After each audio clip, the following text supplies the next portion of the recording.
Hello la communauté, on entend souvent dire que la fibromyalgie, ça serait une maladie un peu imaginaire. Et ben on va parler de ça dans cette vidéo, c'est parti.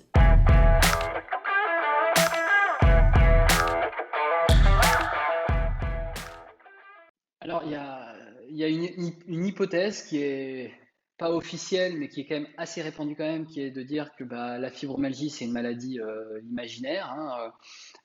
Alors ce qu'il faut comprendre, hein, c'est que il y a encore quelques années, il n'y a pas si longtemps que ça, c'était vraiment la majorité des médecins considéraient cette maladie comme une maladie imaginaire. Pourquoi? Bah, toujours pareil, hein, les gens disent souffrir de tels symptômes, mais il n'y a pas de signes biomédicaux. Donc s'il n'y a pas de signes biomédicaux, c'est que ça n'existe pas. Donc ça veut dire que si ça n'existe pas, c'est dans la tête des gens et donc bah, c'est des malades imaginaires. Euh, Par la force des choses,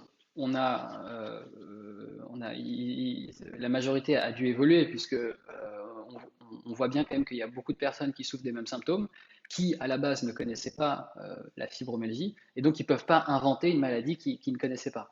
En 1992, l'Organisation mondiale de la santé a reconnu cette maladie. Euh, et donc, bah, je pense que la médecine conventionnée a dû, même si elle n'est pas reconnue, donc cette maladie en France, a dû bah, un petit peu mettre de l'eau dans son vin, bah, par la force des choses, hein, parce que vu le nombre de personnes fibromyalgiques qui cherchent à se faire diagnostiquer, à trouver ce qu'ils ont, bah, obligatoirement, voilà, la médecine conventionnée est confrontée à toutes ces personnes. Euh, donc, il y a quand même aujourd'hui des médecins qu'on appelle des fibrosceptiques, hein, qui pour eux, bah, c'est une maladie imaginaire et donc c'est dans la tête des gens. Et c'est pour ça que bah, se faire diagnostiquer parfois ça peut être très compliqué. Euh, donc voilà, c'est encore quelque chose qui est répandu. Et c'est pour ça, moi, quand j'entends les personnes que j'accompagne, très souvent ils me disent, mais bah, parfois en fait je peux pas parler avec les médecins parce que bah, ils pensent que ce que j'ai, c'est dans ma tête, quoi. Et bah, on rajoute à ça, donc on est déjà dans une situation compliquée avec les symptômes, donc la douleur, la fatigue, le sommeil pas réparateur. Derrière tout ça, il y a la médecine, vos médecins, nos médecins qui doivent nous aider, qui quand on parle de ça, ils nous disent que c'est dans notre tête, quoi, ou que ça n'existe pas vraiment, et qu'il faudrait peut-être sortir un peu de chez soi, etc. Enfin, ça a ni queue ni tête.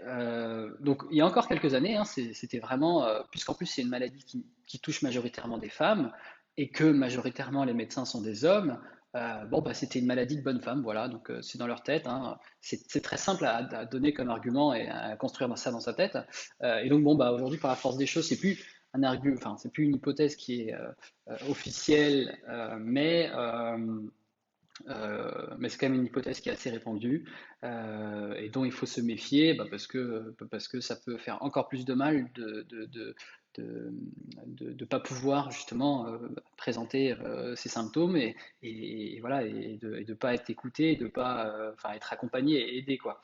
Donc voilà moi ce que je pense de cette hypothèse qui a ni queue ni tête, c'est-à-dire que moi, je crois que c'est une preuve d'intelligence parfois de dire je ne sais pas. Et je pense que parfois, bah, il faudrait que la médecine conventionnelle dise ah bah sur cette maladie, je ne sais pas. Et c'est pas grave, voilà, je ne sais pas. Et parce que dire que c'est une maladie imaginaire, parce qu'en fait simplement on n'a pas compris pourquoi les gens souffrent de cette maladie, bah, c'est encore plus rendre les choses difficiles pour les personnes qui souffrent de ça. Voilà. Donc voilà pour cette hypothèse sur les maladies sur la maladie imaginaire et on se retrouve très vite dans les autres vidéos. À tout de suite. Et si vous souhaitez aller plus loin, je vous ai mis un lien juste en dessous de la vidéo pour vous permettre de commencer à faire bouger les choses gratuitement sur la fibromyalgie. Donc je vous dis à très vite. Bye bye.